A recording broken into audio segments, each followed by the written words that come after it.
கணக்கிடப்பட்ட பணவீக்கம் vs உண்மையான பணவீக்கம்.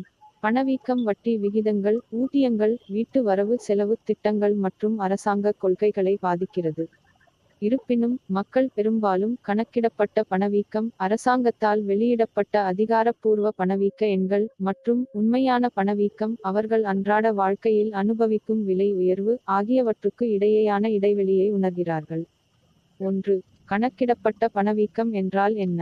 கணக்கிடப்பட்ட பணவீக்கம் பெரும்பாலும் முக்கிய பணவீக்கம் என்று அழைக்கப்படுகிறது, விலை குறியீடுகளை பயன்படுத்தி அளவிடப்படுகிறது. நுகர்வோர் விலை குறியீடு CPI, மொத்த விலை குறியீடு WPI. இந்த குறியீடுகள் சராசரி வீட்டு நுகர்வை குறிக்க தேர்ந்தெடுக்கப்பட்ட பொருட்கள் மற்றும் சேவைகளின் கூடையின் விலை மாற்றங்களை கண்காணிக்கின்றன. 2. உண்மையான, உணரப்பட்ட பணவீக்கம் என்றால் என்ன? உண்மையான பணவீக்கம், உணரப்பட்ட பணவீக்கம் என்றும் அழைக்கப்படுகிறது, இது மக்கள் தங்கள் அன்றாட வாழ்க்கையில் தனிப்பட்ட முறையில் அனுபவிக்கும் விலை உயர்வை குறிக்கிறது. குடும்பங்கள் அதிக முக்கியத்துவம் கொடுக்கின்றன. உணவுப் பொருட்கள், காய்கறிகள் மற்றும் பழங்கள், பால் மற்றும் முட்டை, எரிவாயு சிலிண்டர்கள், எரிபொருள், மருந்துகள், வீட்டு வாடகை. 3. அத்தியாவசிய விலைகள் அதிகரிக்கும் போது கணக்கிடப்பட்ட பணவீக்கம் ஏன் குறையக்கூடும்? CPI இல் வெவ்வேறு வெயிட்டேஜ். பணவீக்க கூடையில், சில அத்தியாவசிய பொருட்கள் குறைந்த எடையைக் கொண்டுள்ளன. சில அத்தியாவசிய பொருட்கள் அதிக எடையைக் கொண்டுள்ளன.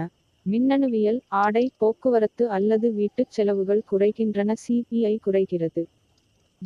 உணவு விலைகளின் ஏற்ற இறக்கம். உணவுப் பொருட்கள், குறிப்பாக காய்கறிகள், இவற்றுக்கு மிகவும் உணர்திறன் கொண்டவை. பருவகால மாற்றங்கள், மழை பொழிவு சிக்கல்கள், விநியோக இடையூறுகள், போக்குவரத்து செலவுகள், பதுக்கல் மற்றும் ஊகங்கள். அத்தியாவசியமற்ற அல்லது உலகளாவிய பொருட்களின் விலைகளில் சரிவு.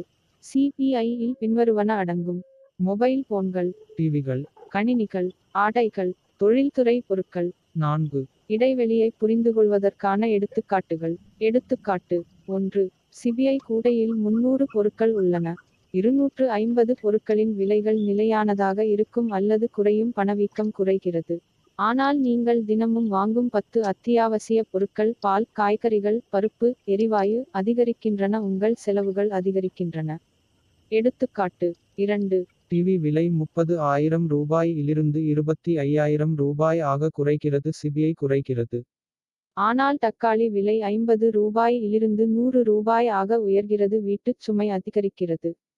நீங்கள் ஒவ்வொரு வாரமும் தக்காளி வாங்குகிறீர்கள், ஆனால் 10 ஆண்டுகளுக்கு ஒரு முறை டிவி வாங்குவதால், உங்கள் தனிப்பட்ட பணவீக்கம் கணக்கிடப்பட்ட பணவீக்கத்தை விட அதிகமாக உள்ளது.